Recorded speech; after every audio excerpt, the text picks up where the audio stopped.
Hanghang. Hanghang. Hindi na natin kaya.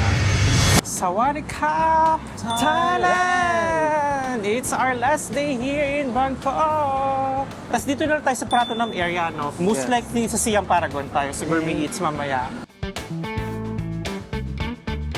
Lagi namin nadadaanan kasi yung mga nagtitinda dito sa baba nung sa may overpass. Tapos madami ding mga lokal na kumakain kasi dito, no? Tapos madami, may lutong ulam, may mga nakaprito. Oh. Ang dami ng krapaw. Kakaiba yung krapaw niya, no? Parang Mas dark siya, no? Oh, dark yung... Parang mas maanghang.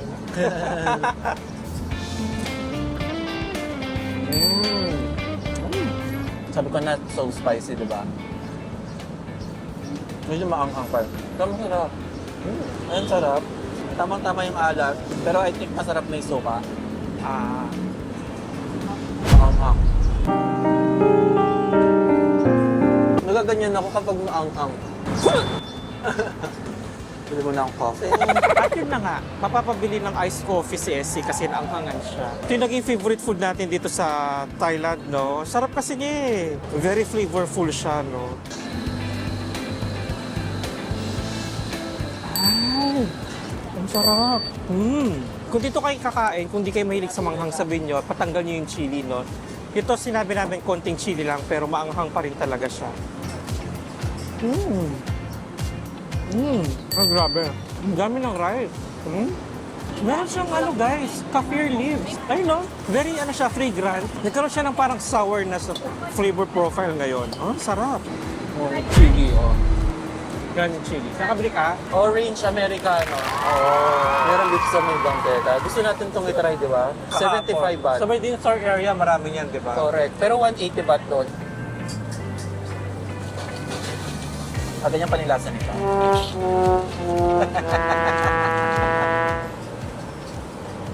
Ay! Pampatanggal ang hang na lang. Oo, no? Hindi siya masarap. Hindi siya masarap. Kakaiba lang sa panlasa. Kaiba sa panlasa. Tapos kasi sobrang anghang, sinisinok ako. Ang galing. Galing ni Mother. Para sila mag-asawa nagluluto, no? Tagal ko na pa man yung gustong itry yung Orange American. Ewan ko, kami lahat. Nakaiba yung lasa niya. Ayaw kayo na to. Grabe yung chilies, oh. Dapat pala sinabi ko, no spicy. Dapat pala no spicy yung sayo, no? Umagang umaga. Ang tanggal na ang hang. Hindi na natin kaya. Nakabili tayo 7-Eleven ng gatas. Alam niyo na. Ay, nakasarap ko pa. Hindi ko man alam kung gatas nga itong nakuha ko. Gatas naman. Ako tapos na. Dami kong commercial dito. Kaya natin to. Go, go, go! Ngayon okay na. Better. Ano kaya pa?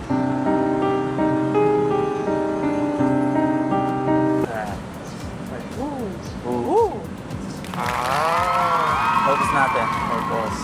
Grabe ang hang. Ito yung pinakamaanghang na. Mas manghang pa to dun sa kabila. Doon sa suki natin, no? Oo. Super ang anghang nito, grabe. Let's go! Grabe ka. Guys, last minute shopping here in Platinum. Go. At tayo po ay tapos na sa Platinum. Record-breaking 10 minutes. 10 minutes in Platinum. Pasok tayo ulit to our humble hotel. Marami yatang bisita sa bahay mo. If you know, you know. Nakapag-check out na kami, guys. Iniwan na namin yung maleta. Babalikan na lang natin siya dito, no? So, punta tayong Central World Arabica. And then after nun, punta tayo ng Siam Paragon para sa Gourmet Eats. Oo. Kain tayo ulit. Grabe yung anghang kanina na yung lalamunan ko, parang na-burn. Oh. Ganun yung anghang levels Ako niya. ramdam ko pa siya sa chan ko. Grabe. Parang mainit. Oo. Ayun. Pero masarap, no? Kahit maanghang.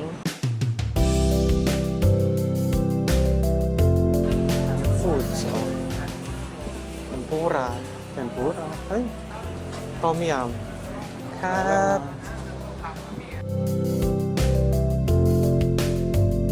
Ba't ang hit ng vacuum? Ay ko. Hindi ka. balik aesthetic, Coffee. di ba? Aesthetic na naman tayo ngayon for today's video. Ano yung sa'yo? Matcha latte. Matcha latte. Sa akin, walang kamatayang Kyoto latte. Cheers na. Actually, magandang start natin, no? Kung babalikan yung first video natin, guys, yung first na kinain natin si Goang, 50 yung chicken rice. Tapos doon din sa first video na yon, nag-gourmet eats tayo sa Siam Paramount. Doon medyo pricey, pero masarap din naman.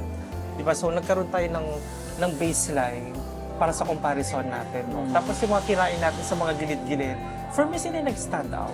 Yung dalawang pagkrapaw sa gilid. Yung suki natin si ate, tsaka yung kaninang umaga. Sila talaga yung nag-stand Pero out. next time, no chili. Ano, chili na ka. Masarap yung flavor, tsaka yung meat niya, tsaka yung mga... Actually, yung suki natin, hindi naman tayo tinatanong sa spicy Correct. level, no? Pero yung kanina, grabe siya. nag-request pa ako niyan. Pinaka nagustuhan ko talaga yung tumatak sa akin from Pratunam to Victory Monument, naglakad tayo, yung papunta doon sa boat noodles na yung 30 minutes na nilakad namin, guys. Hindi mo mapansin yung 30 minutes. Correct. Tumatak sa akin, tsaka yung nagbabas tayo. Nasakyan natin yung bus, nasakyan natin yung boat, nasakyan natin yung train. Hindi lang natin nasakyan yung tuk-tuk.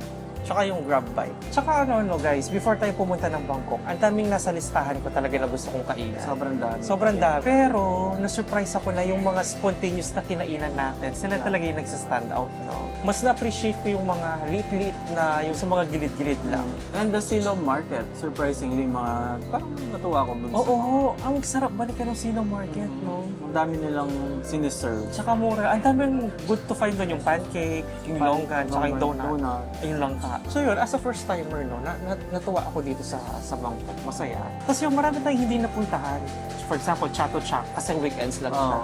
bukas pa MBK siya, Center, okay. hindi natin pinuntahan. Yung floating market, hindi din natin. So kahit hindi natin napuntahan yung mga yun, ako as a first timer, na-satisfy lahat ng checklist ko kasi nagawa ko yung gusto ko, nakain ko yung gusto ko, nainom ko yung gusto ko, di ba? So, yun, super happy, super thankful na nakapag-Bangkok na tayo at last, di ba? Bitin pa rin yung 5 days, no? Bitin pa rin siya. Good reason to go back to Bangkok. Kapag Ay, grabe guys. Kung dito kayo kakain, kamukha dun sa first video natin, no, make time na maghanap ng upuan kasi mahirap talagang maghanap ng upuan, no. Malaking area pero marami kumakain, no. So, in order na lang natin is si Here High, yung famous na crab omelette yung in-order natin ngayon kasi last time, tinry na natin yung crab fried rice. Tapos hindi na tayo nag-order ng ibang dish kasi medyo busog pa tayo from our breakfast kanina. Kita nyo naman, sobrang bigat ng pad krapaw, di ba? So, medyo heavy siya. So, ito na lang, isang dish na lang. So, ayan, kita nyo naman siya. Oh, medyo runny pa yung egg niya, no? So, excited. This is, by the way, 425. Small order. Merong medium, 495 ata siya. Tapos nagtatanong siya ng spicy level. Sabi ko, little bit, kanaka.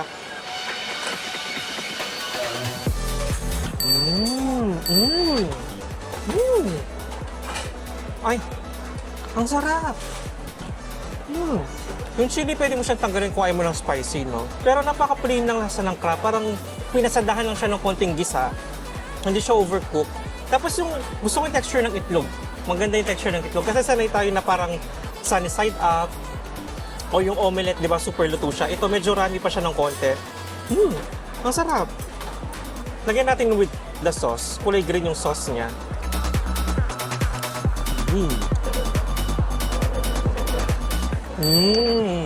Paborito ko talaga itong kulay green na sauce. Ang sarap. Wala siyang kalansa-lansa. Sarap. Pero, kung compare ko siya dun sa fried rice, yung fried rice, doon mo talaga malalasan naluto siya sa wok. Yung nandun yung lasa ng wok, yung smoky flavor, no? Tapos doon, yung crab, parang nilagay na lang siya, no? Ito kasi medyo ginisa yung crab, pero lasang-lasa pa rin yung lasa ng crab. So, yummy. Try mo.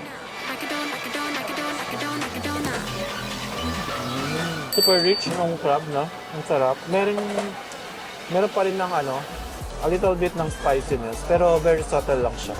Ang sarap, very rich and creamy. Yummy, Here High. The best Here High, no? Parang yung yung fried rice yung orderin ko, no? Siya yung tumatak, no? Medyo addictive yung lasa nun. Worth a try to, guys, no? Kung marami kayo, kung dalawa kayo, no? Try nyo, one of each yung orderin nyo, no? Actually, small serving. Good for- Malaki na siya, good no? for two, no? Good for two na siya. Ang laki, oh. So, cordon. Sarap. Pwede nyo naman patanggal yung chili kung ayaw nyo siya, no? Pero mild lang naman siya. Hindi ko mukha nung kanina ng pagkrapaw natin na bumili ng tubig, bumili ng So kape, spicy. bumili ng gatas. Alam nyo, yung gagawin natin dito sa sauce, ibubuhos na natin siya. Tapos guys, kanina nung nag-order ako, parang isa lang yung nag-order in front of me, no? So mabilis sila. Tapos nag-wait ako ng 15 minutes. Tapos nung pagbalik ko, ay grabe na yung pila. Buti na lang nakapila tayo kaagad. So ano naman yung top 3 na meal? Parang ngayon, spontaneous lang. Top 3 na meal. Oh. Ang hirap naman. Kailangan ko lang isipin ulit yung mga pinagkakain natin. No? Kailangan ko lang i-recall. Ang dami natin kinain Oo, eh. pero yung maalala mo agad, parang Hindi sila sunod-sunod, pero ito yung number 3 ko. Yung pagkrapaw ni ate, siya talaga yung nangingibabaw sa akin. Tapos, yung tom yum noodles doon sa may kalsada, yung pinuntahan natin sa Silom. Tapos pangalawa yung crispy pork kahapon. Bakit sila? Pagkrapaw na-explain ko na, no? So, ulit-ulit na lang tayo. So, gets nyo na yan. Tapos yung tom yum noodles doon sa gilid. Kasi yun yung, comfort food. Mahilig ako sa noodles, dried noodles. Tapos, hindi labog yung noodles. Ang dami niyang toppings. Tapos, pwede ka mag-add kung anong gusto mo. Nag-iiba yung flavor profile niya, depende kung saan ina-add mo. Tapos, medyo pa yung pagka-tom yum yung lasa niya, na may pagka-pad thai. Kaya tinutumbok niya yung mga lasa na gusto ko. And yung pangatlo, yung crispy pork. Aside sa 3 klaseng pork yung kinain natin, na-amaze lang ako na napaka-crispy ng pork niya, no? Tapos hindi siya fatty at all. Tapos hindi siya nakakaumay kainin. And for 90 baht, super sulit yon. Tapos local parang karinderya siya, no? Kaya natuwa talaga ako doon. So silang tatlo yung nagustuhan ko dito sa Bangkok. O ikaw na mag-thesis defense. Ano yung top 3 po? Yung top 3 ko, yung biglaan ko lang maisip ngayon yung krapaw ni ate, si Here High, at saka yung pork. Oh, pwedeng pork. Top 3 nga lang, di ba? Yung noodle dun sa nakalimutan ko. Wait lang. Anong noodle? Yung tom yum noodle. Sa boat noodles? Yung tom yum. Si noodle. 168. Yung 168. O yung dry. Yung dry noodle. Yung sinabi ko rin. Oo. Pwedeng 4. Pag gawin mo ng 5. Hindi, 4 na lang. So kung meron kang binigay ng mga top 3 or top 4 ng daya ka pa rin sa, ano naman yung mga parang hindi mo nagustuhan sa mga kinain natin?